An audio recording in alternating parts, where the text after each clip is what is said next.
feel when you woke up this morning? Maybe you felt tired. And maybe you didn't just feel tired in those first hours. Maybe you felt just a little bit tired all day. Maybe when you woke up, you felt like today was going to be a great day. You were excited about things which were coming up. And you woke up ready to take on the world, thankful for everything that you had in front of you. Thankful for all that God had done for you.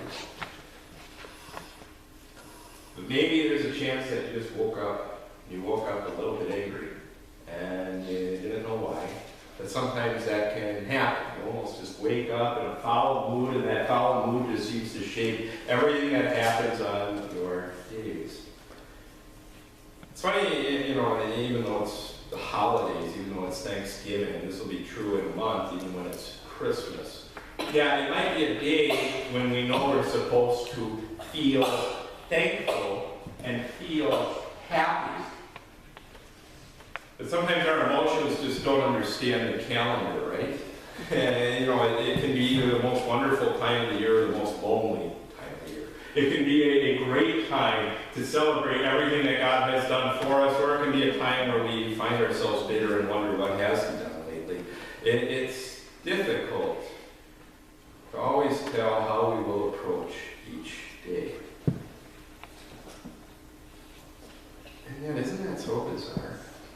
Isn't it bizarre when you remember all of the facts around who you are, who your God is, and what He's done for you? Isn't that bizarre that we would sometimes wake up angry after we think about how much He has forgiven us? Isn't it bizarre that we wake up afraid, even though the one who can conquer death is on our side?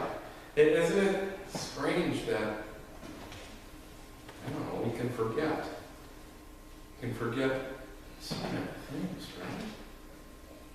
We can forget about a God whose love is truly, totally incomparable to any other kind of love out there that we have ever known or experienced. You think about who our God is, and just how patient He has been with each and every single one of us. Because He is really clear on what we're to do and what we're not to do. He is crystal clear about it. And yet too many times we don't do what He tells us to do. And too many times we do the things that He has forbidden, even though we knew better. How much patience would you have for someone who made it clear they didn't listen to you much at all? And how much patience does our God have for me and for you? It's amazing. How can you not be thankful when you think about the patience of your loving God? How can we not be thankful when we think about His power? Power that rose Jesus from death. Power that has seen you through some of your worst fears come true. Power that you will not be tempted beyond what you can bear. Well, sometimes suffering might make you feel as though you're about as close as you can get.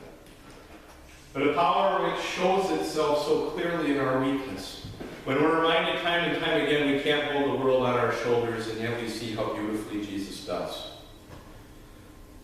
When we consider the power of our God, how can we be anything but thankful?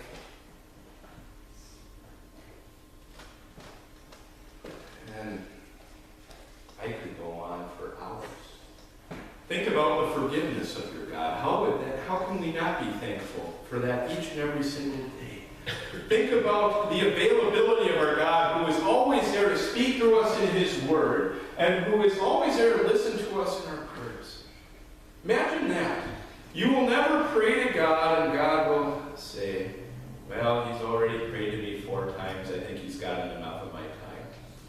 You'll never find a God who says, you know what, she's too needy for me this time. He will always listen, and He will always help according to what will actually help us get to heaven most of all. And a lot of times, though, what will get us to heaven, a lot of times those things involve us losing some of that comfort. And some of the challenges we may face may cause us to forget who our God is and why we owe him our thanks each and every single day. Yeah, isn't it amazing just how rich God has made us? And yeah, sure, in one sense it's money, but it's so much more than money, right? You think about the reality of waking up each day with a real purpose. You know how many people live without that? It is staggeringly high. And yet we have a God who tells us that from the beginning of time, he knew us and loved us. A God who loved us so much he sent Jesus for us. A God who called us through the Holy Spirit's work in the Holy Scriptures. Man, you just stop and think about all that God has done to make us his own. It's amazing. Absolutely amazing. We are enriched in every way. Every single way. God has taken care of our needs perfectly. And St. Paul speaks to this in the words of God that we consider here tonight from 2 Corinthians 9, verse 11. We read, "You will be made rich in every way, so that you can be generous on every occasion. And through us, your generosity will result in thanksgiving to God." This is the word of the Lord. God enriches us so we can be generous. How we will be generous, I suppose we have to follow our conscience.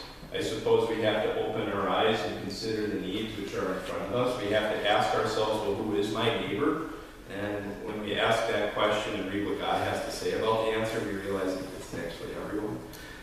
There is an amazing amount of generosity that this world needs. I don't think anyone would discount that. And yet, has God not been so generous with us in enriching us in each and every single way, in giving us every reason for thanksgiving?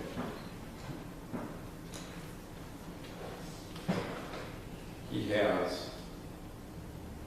But sometimes I fear that we can wonder, has he? A friend of mine had to confront someone who was living in open, unrepentant sin, and this person informed my friend, in the real world, your book isn't relevant. In the real world, your prayers don't help. And in the real world, you ought to mind your own business. That wasn't a fun day for him. But I think sometimes, though, we can almost look as though Christianity lives in this bubble, where, yeah, this sounds good for me when I'm here in church on Sunday morning, or, yeah, this is good for me when I'm in church on Wednesday night, but what does this do for me when I go out and live in the world? You know, I'm not going to discredit or discount the trials and tribulations that we do go through. But let's not pretend Paul didn't know what it was like to be hurt either.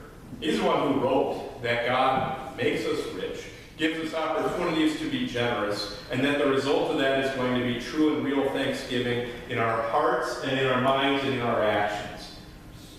Well, what does Paul know? What has he been through? Now he's beaten 39 times in a row with a rod. I still remember the few times I got spanked. He was stoned, not in a marijuana sense, but by rocks which almost killed him. In fact, the crowd which threw rocks at him were convinced he was dead, so they stopped. I imagine that, just as you look at Paul, and if you were to look at a person who had an earthly reason for thanksgiving, he wasn't it. Survived shipwrecks only to be bit by poisonous spiders that would have killed him if not for God's mercy. He's rejected by his own people time and time again.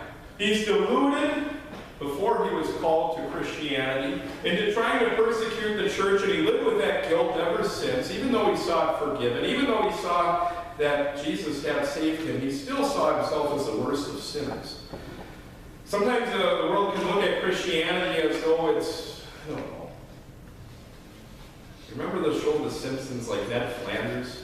You have a character who almost looks like he's not even in the real world.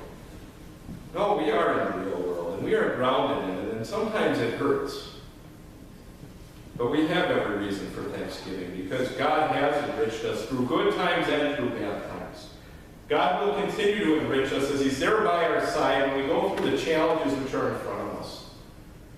None of our fears are so big that Jesus can't deliver us through them. None of them.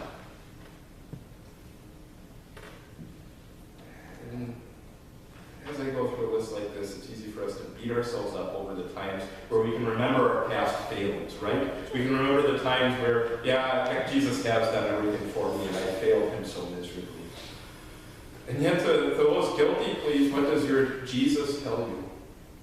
He says to you, come to me, you who are weary and heavy burdened, and I will give you rest. He doesn't give you conditions. He doesn't give you hoops to jump for. He simply says the forgiveness and the rest in me, it is free and it is yours. And when we see the love of God in the manger and on the cross and in the empty tomb, and as Jesus ascends into the clouds, that is when Thanksgiving, frankly, comes easy. My friends, God bless you. God keep you and God help you. As we go about, move with thanksgiving for what our God has done for us. Eager to serve him and serve our neighbor. Eager to do what he would will. After all, he has enriched us in every way. Amen.